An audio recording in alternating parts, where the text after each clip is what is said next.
Isang masayang araw po. Ito yung mga una nating nagkasakit, tumamlay na mga baboy. Bali, pneumonia po o respiratory ang ating naging suspecha sa mga to. Kaya po nagturok tayo ng DTF, dextromethasone, tylosin, and florpenpenacol. Magkakasama po yon sa isang bote. So isang turukan lang po yon. Maayos na po ang lagay ng mga ito. Ipasasama ko na uli sila dito sa kulungan na ito. Dito po sila nanggaling. Kaya babalik na po sila dyan. Malakas na rin pong kumain. Kaya lang ano po tayo dito?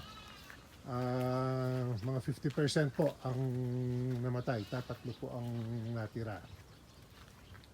Tapos po, may bagong lumitaw. Sabi ko nga kay Lito, dapat po nag-uumpisa pa lang, hukuhan na namin para maturukan agad. Kasi po yung mga nauna namin ay medyo grabe na nung magtuturok kami. Ito po, may mga kaunting halhal din, kaya nagbigay po tayo ng DTF uli.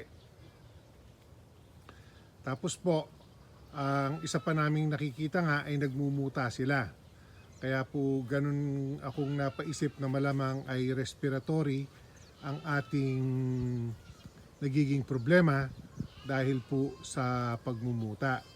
At dahil nga po nakasiguro naman tayo na hindi ASF, ay nag-umpisa akong mag-necropsy. At doon ko po nakita na may tama po yung baga at may ilang kaming binuksan na may tama po yung bituka, na may pagdudugo nga po. Kaya yung hog cholera ay naisip ko rin. Kaya po challenge natin. Nag-vaccination challenge po tayo. 150 dose ng hog cholera ang ating itinurok. Kasama po yung ating mga inahin. May ilan ho na nag-fail sa challenge natin. Kaya po dumagdag yung aming mortality. Tapos nga po, hindi ko alam po ano yung sakit na nandito sa likod, kung cholera o kung yung pneumonia, na yun nga pong barako natin, malakas nung itawid dito, after 2 weeks, namatay po yun. Kaya ganyan po na binakanti na natin itong ating second breeding pen, yung pong huling umanak, wala na rin po dito. Ito na lang pong naninilay ang aming iniwan dito. Hindi po siguro calcium deficiency ang kanyang problema, dahil po yung dati na namilay na calcium deficiency, nung bigyan po namin ng DCM, yung panlimang turok pa lang, umayos na po. Ito po hanggang ngayon talagang yung use ng kanyang hind legs ay hindi niya nagagamit. So patukod-tukod lang po talaga. Malakas naman pong kumain, kaya iniiwan ko na muna dito. Baka next week na po namin katayin. Pati po yung DCM, pinatigil ko na ang pagbigay. So ayan po, malinis na itong ating second breeding pen. Pagpapahingayin po natin ng mahaba ito. Kaya yung bakod nililinisan. Tapos po itong extension ay nasabugan na ng apog.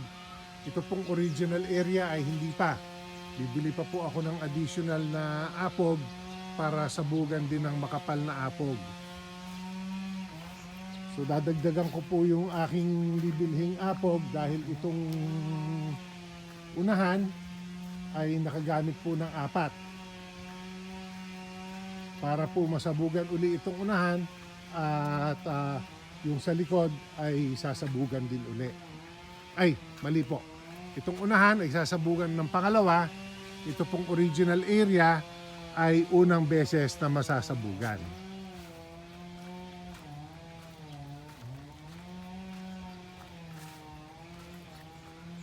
So ito po ang ating mga naging hospital pen. Meron pa po tayong 8 piraso doon sa ilalim ng building. Ito po, 4 sila. At dito ay may 3. Kasi po, itong mga to naman, bago natin maibenta, mga 3 buwan pa. Kaya po by that time, properly withdrawn na yung ating antibiotic na itinuturok. So ibabalik po natin dito sila na magkakasama-sama uli. Ito po yung grupo naman ng medyo matanda nating mga palakihin. Naikwento ko nga po sa inyo na dito sila nanggaling. Tapos po, nagka-diferensya yung mga nandito sa pangatlong kulungan. In the hope po na ma-save ko yung 30 plus po ito nun eh. Hinuli po namin, dito namin ilinagay. Ito po yung dati natin pinaglagyan ng bibi. Ilang beses naman pong na sabugan din ng apog ito bago pa natin sila ilagay. Kaya inihiwalay po namin sila at dito ilinagay. Doon po sa 30 plus na yon, 20 something yung nag-survive. Pero ito pong mga to, 17 na lang. May nagamit na po kaming panlitsyon sa mga kasamahan nila. So ito po ang ating part ng magiging pang-December. Ito pong mga to, malamang ay Feb na.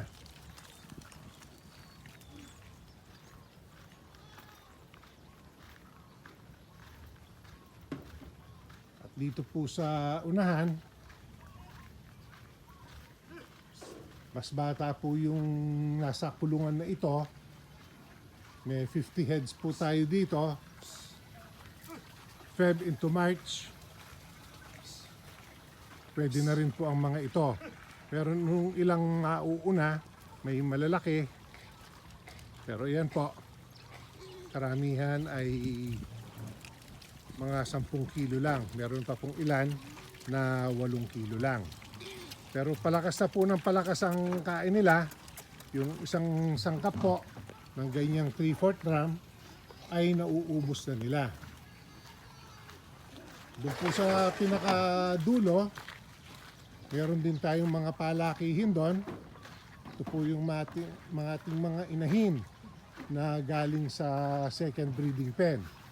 Dito ko na po muna sila itinawid dahil dito po walang problema sa mga inahin natin.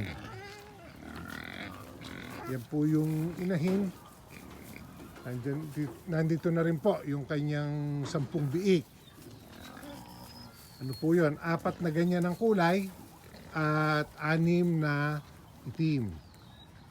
So dito po muna tayo sa harapan magko-concentrate ng pag-aalaga, pagpapahingayin po natin yung ating second breeding pen. So ito po yung ating mga magiging pang-December, pang-additional. Kaya mga 50 to 60 heads lang po ang ating magiging available ng pang-December.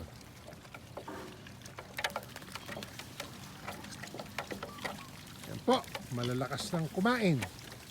Talagang agawan po pag nagbibigay ng kanilang pakain. Nagkukulang na po yung isang 3/4 drum para sa kanila sa isang bigayan. Pag ganito pong pamerienda, kasya na po yung 3/4 drum. Pero pag po yung sa umaga at sa hapon na bigay, ay kulang yung 3/4 drum ng pagkain. So yun po ang naging resulta ng mga naging sakit natin. Medyo stunted po ang kanilang growth. Ina-expect ko po itong mga ito sa December. Marami ang 40 kilos. Pero ngayon po may hirapan kami sa 25 to 30. So yan po ang ating mga palakihin na magiging available po for December. Yan po ang ating update dito sa 4A Animal Farm. Maraming salamat po sa inyong parating pagsunod, pagsubaybay. Please share, like, and subscribe.